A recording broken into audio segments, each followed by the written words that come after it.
Most investors obsess over returns, but smart investors focus on after-tax returns. Two portfolios can earn the same gross return, yet after taxes, the results can be substantially different. In a non-registered account, interest, dividends, capital gains, and deferred growth are taxed differently. Interest income is fully taxed at your marginal tax rate.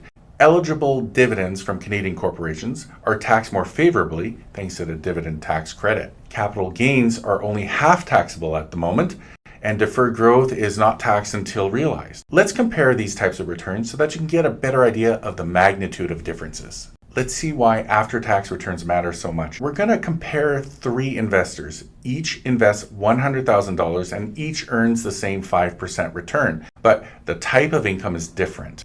Investor number one earns interest income through something like a GIC. Investor number two earns eligible Canadian dividends, and investor number three earns capital gains. Now, here's where things start to get interesting. The investor earning interest income receives $5,000, but because interest is fully taxable at their marginal tax rate, over $2,100 disappears to taxes.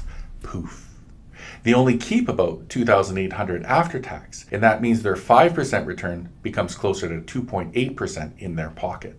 Now, compare that to eligible Canadian dividends. Same $5,000 return, but because Canadian dividends receive preferential tax treatment through the dividend tax credit system, taxes drop substantially.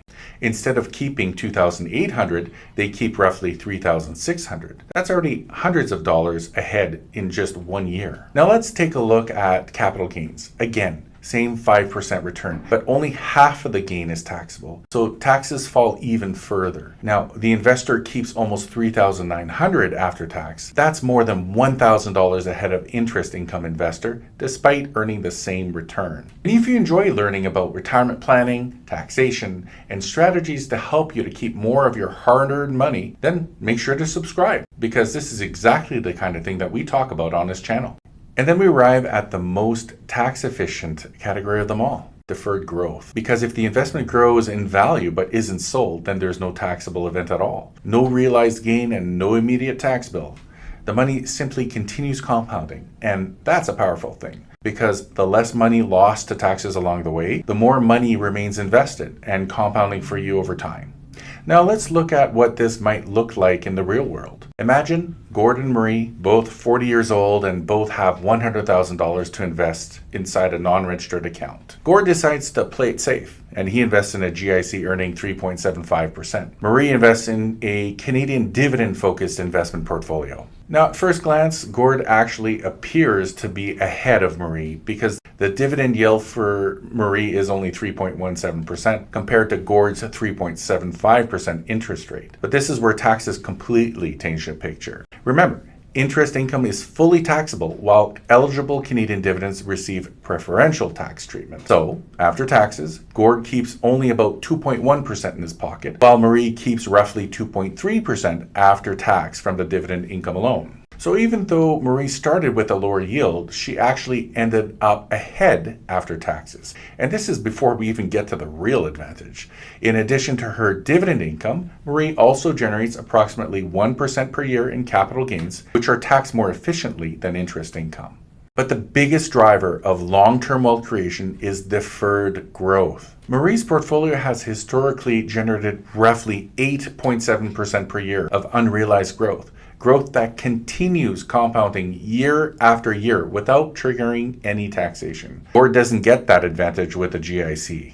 His interest is fully taxable every single year. So now let's stretch this out over 25 years. After taxes, Gord's portfolio grows to roughly $170,000. Marie, approximately $1.4 million after tax. That's an absolutely massive difference. Now, to be fair, investments like Marie's portfolio come with some volatility and investment risk, and suitability matters. If someone can't tolerate market fluctuations, a GIC may still be appropriate for them. But from a pure after-tax wealth creation perspective, this demonstrates why understanding how investments are taxed can completely change long-term financial outcomes. And this becomes even more important when we bring retirement planning in the picture, because this isn't just an academic discussion about taxes. The type of investment income you generate can affect retirement cash flow, your income strategy, government benefits, OAS clawback, and ultimately, how long your money lasts. For example, generating large amounts of fully taxable interest income in retirement can sometimes push retirees into unnecessarily high effective tax brackets. Meanwhile, a more tax-efficient portfolio may allow someone to generate the exact same lifestyle income while losing substantially less to taxes. One of the biggest mistakes I see is investors building portfolios without considering tax efficiency or asset location. For example, holding fully taxable fixed income investments inside non-registered accounts, while more tax-efficient growth investments sit in registered plans. Or chasing high-yield interest income without understanding the tax consequences attached to that income. Don't make the mistake of focusing entirely on pre-tax returns instead of after-tax outcomes, because ultimately, you don't spend pre-tax returns in retirement. You spend what's left after CRA takes their bite. And this is why proper financial planning is about much more than simply picking investments. It's about coordinating investment strategies, taxation, retirement income, planning, and long-term wealth preservation. Because two portfolios with identical returns on paper can produce dramatically different real-world outcomes after tax. And over 20 to 30 years in retirement, the difference is enormous. The goal isn't just to grow wealth. The goal is to keep as much of it as legally and efficiently possible. And that's how we help you to live for today while planning for a better tomorrow.